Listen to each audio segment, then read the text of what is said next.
अस्सलाम वालेकुम व्यूअर्स।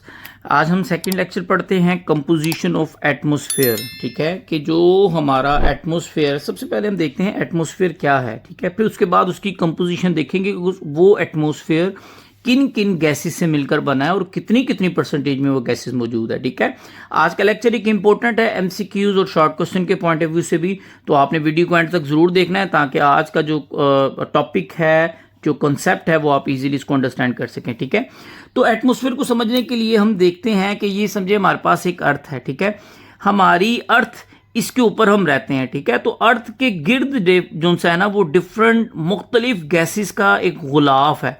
ठीक है, इन गैसेस के गुलाफ को हम जो सा है ना वो एटमॉस्फेयर कहते हैं। ठीक है, यानी कि ज़मीन से ऊपर जो एरिया है ना, इन तमाम के तमाम एरिया को हम कहते हैं ये हमारे पास है एटमॉस्फेयर। ठीक है, ये हमारे पास एटमॉस्फेयर है। एटमॉस्फेयर किससे मिलकर बना है? वो हमारा जो हमारी हवा है वो भी एटमॉस्फेयर में ही मौजूद है, एग्जिस्ट है। ठीक है, और एटमॉस्फेयर के अंदर डिफरेंट गैसेस मौजूद है डिफरेंट कंसंट्रेशन में। ठीक है, तो सबसे पहले एटमॉस्फेयर की डिफाइन है। पहला शॉर्ट क्वेश्चन कहता है earth is covered with the blanket of air called the atmosphere which is made up of several layer of gases. जो अर्थ है हमारी, वो उसके गिर्द एक ब्लैंकेट है। ठीक है, एक कवर्ड लेयर है, उसको हम क्या कहते हैं? एटमॉस्फेयर।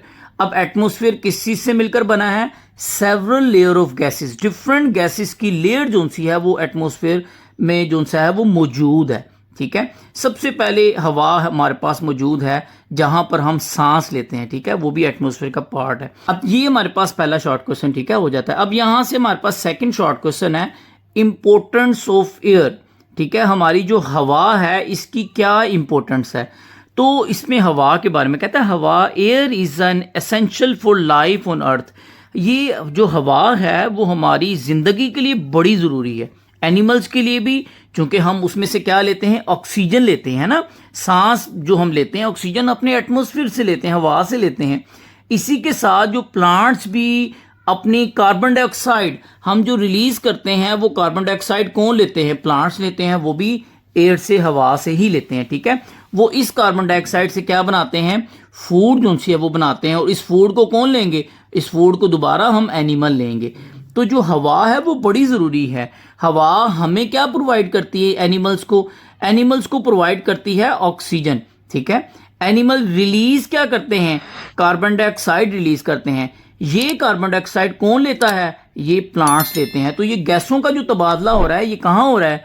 वो हमारी हवा में हो रहा है। कहता है it contain more nitrogen than any other gas. इसमें ज्यादा नाइट्रोजन गैस होती है। कितने परसेंट होती है? 78% नाइट्रोजन गैस हमारे एटमॉस्फेयर में होती है।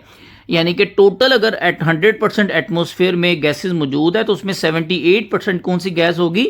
नाइट्रोजन गैस होगी। ठीक है, तो ये हमारे पास इंपोर्टेंट ऑफ एयर जो है शॉर्ट क्वेश्चन मौजूद है। तो नेक्स्ट पैराग्राफ में बयान करता है, कहता है the component of atmosphere may be divide into major and minor constituent. हम जो एटमॉस्फेयर है, एटमॉस्फेयर में जो कंपोनेंट मौजूद है उनको मेजर और माइनर कंस्टिट्यूएंट में जो है वो डिवाइड करते हैं। ठीक है, यानी कि ये देखें, हम वैसे भी आप नेक्स्ट क्लास में पढ़ेंगे कि हमारे एटमॉस्फेयर की 4 लेयर है। जो हमारी ज़मीन से ऊपर तक का पार्ट है ना, उसको हम एटमॉस्फेयर कहते हैं। ठीक है, इसकी 4 लेयर हैं। ठीक है, जहां पर सबसे ज़्यादा गैसेस मौजूद है उस लेयर को हम, पहली लेयर को कहते हैं ट्रोपोस्फेयर। ट्रोपोस्फेयर के बाद आती है स्ट्रेटोस्फेयर। स्ट्रेटोस्फेयर में क्या मौजूद होती है?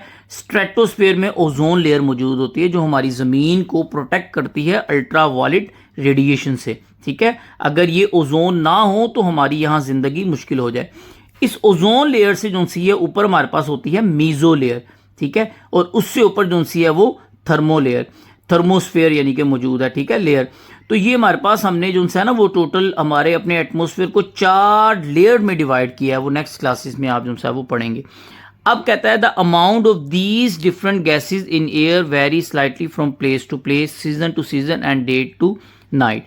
के दिन और रात में, यानी कि जगह से जगह, हम एक जगह की बात करें, अगर पाकिस्तान में जो हमारे एटमॉस्फेयर में ट्रोपोस्फेयर में जो गैसेस की कंसंट्रेशन है वो थोड़ी बहुत मुख्तलिफ होगी इंडिया की निस्बत, या इंडिया की मुख्तलिफ होगी जो उनसे है वो अमेरिका की निस्बत या दूसरी मुख्तलिफ कंट्री की। तो जगह से जगह और डे टू नाइट और सीजन टू सीजन जो हमारे एटमॉस्फेयर की कंसंट्रेशन है उसमें जो गैसेज है उसकी कंसंट्रेशन चेंज होती जाती है। ठीक है, ये हमारे पास ना एक टेबल दिया हुआ है, इसको आपने अच्छे तरीके से एमसीक्यूज के पॉइंट ऑफ व्यू से याद कर सकते हैं। आपको पूछ सकता है कि ऑक्सीजन की हमारे एटमॉस्फेयर में कितनी जो सी है वो परसेंटेज है, तो ये आपने अच्छे तरीके से याद करना है। सबसे ज़्यादा परसेंटेज जो जिस गैस की हमारे एटमॉस्फेयर में मौजूद है वो है नाइट्रोजन, कितने परसेंट है 78%। उसके बाद ऑक्सीजन कितने परसेंट है 21%। ठीक है, इन दोनों का अगर हम टोटल करें ना तो टोटल 99% जो है ना वो ये दो गैसेस से मिलकर हमारा एटमॉस्फेयर बना है। ठीक है, तो ये आपने अच्छे तरीके से याद रखना है। आर्गन गैस है वो कितनी है 0.934% है। कार्बन डाइऑक्साइड कितनी है 0.04% है। ऑक्सीजन और कार्बन डाइऑक्साइड को अच्छे तरीके से करना है चूंकि ये बड़ी इंपॉर्टेंट दो गैसेस हैं हमारे सर्कुलेटरी सिस्टम और प्लांट्स भी जो गैसेस एक्सचेंज करते हैं वो यही दो गैसी चीज़ें जो सी है वो दो गैसेस ही एक्सचेंज करते हैं। इसी के साथ नोबल गैसेस वो अबाउट 1%, नोबल गैसेस ग्रुप 18 के एलिमेंट। ठीक है, helium, neon, argon, krypton, xenon, हम लास्ट जो सा है वो चैप्टर में पढ़ के हैं नोबल गैसेस के बारे में। इसी के साथ जो वाटर वेपर्स है या पानी के जो बुखारात है वो भी वेरिएबल होते हैं, डिपेंड अपॉन द ह्यूमिडिटी। जो हवा में नमी है सीजन में, हर सीजन, जैसे ड्राई सीजन में हम बात करें गर्मियों में हवा में नमी क्या होती है वो कम होती है एज कम्पेयर टू ये जो हमारे पास विंटर है, सर्दियाँ होती है या बरसात का मौसम होता है ना, उस वक्त जो नमी हवा में वाटर वेपर ज़्यादा होते हैं, गर्मियों में कम होते हैं। तो ये हमारे पास ना आज का लेक्चर था। दो शॉर्ट क्वेश्चन और एमसीक्यूज इसमें से अच्छी तरीके से याद करने हैं। पहला शॉर्ट क्वेश्चन एटमॉस्फेयर क्या है, सेकंड शॉर्ट क्वेश्चन एटमॉस्फेयर या एयर जो हवा है या एटमॉस्फेयर है उसकी क्या इंपॉर्टेंस है, तो ये उसमें यहाँ से लेकर यहाँ तक आपने जो करना है। बाकी ये परसेंटेज जो सी है वो आपने अच्छे तरीके से याद करनी है एमसीक्यूज के पॉइंट ऑफ व्यू से। इस पैराग्राफ को आपने रीड आउट करना है, ऐसा जिसमें कोई चीज़ इंपॉर्टेंट नहीं है।